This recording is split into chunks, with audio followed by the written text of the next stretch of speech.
აინშტაინზე და სერიალზე გამახსენდა. ამ ბოლო ერთ კვირაში ნახე ორი უგენიალურესი სერიალი. ერთი არის ეს სერიალი პლურიბუს. მაშინ არის რომ გითხრათ ახლა ამ სერიალზე სპოილერი გამომივა, მაგრამ ეს სერიალი გადაღებულია იმ ადამიანის მიერ, ვინც Breaking Bad და ჯობს და უბრალოდ Souls გადაიღო. თვითონ გადაღება არის მსგავსი თემატიკით, როგორც ეგორი სერიალი, როდესაც ეგორი სერიალი გავასწრებთ. ისედაც უნდა ნახოთ, მაგრამ ამ სერიალში არის ისეთი გენიალური სცენარი, პირველ სერიალს როგორც კი უყურე, იგრევე ჩემი სერიალების ტოპში მოიქცა. და თვითონ სიუჟეტი იმდენად გენიალურია, რომ თქვენ როგორც კი უყურებთ, აუცილებლად ერთს იფიქრებთ თავარი პერსონაჟის ადგილზე თქვენ როგორ მოიქცეოდით და ამას მეგობრებშიც განიხილავთ. წარმოვიდგინეთ, მაგდენად გენიალური სცენარია, რომ პირველივე სერია საკმარისია იმისთვის, რომ მაგაზე ძალიან ბევრი იფიქროთ თქვენ მეგობრებთან ერთად და პლუს Breaking Bad-ის გადაღების ესთეტიკა. და კიდევ უყურე გუშინ Dexter-ის ახალ სეზონს, ტყვეთით აღდგომა. ჯერ Dexter იყო ისე 9 სეზონი იყო მგონი, 2006-დან გამოვიდა. შემდეგ გამოვიდა ერთ სეზონი გაგრძელება,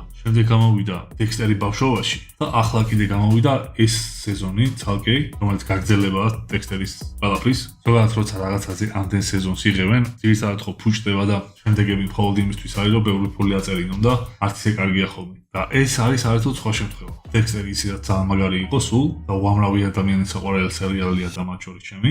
თუმცა ეს ბოლო სეზონი იყო ალბათ თაც საუკეთესო. ამიტომ ეს ორი სერიალის რეკომენდაცია ჩემგან. თუ Dexter-ი საერთოდ არ გინახავთ, მაშინ გაგიმართლეთ.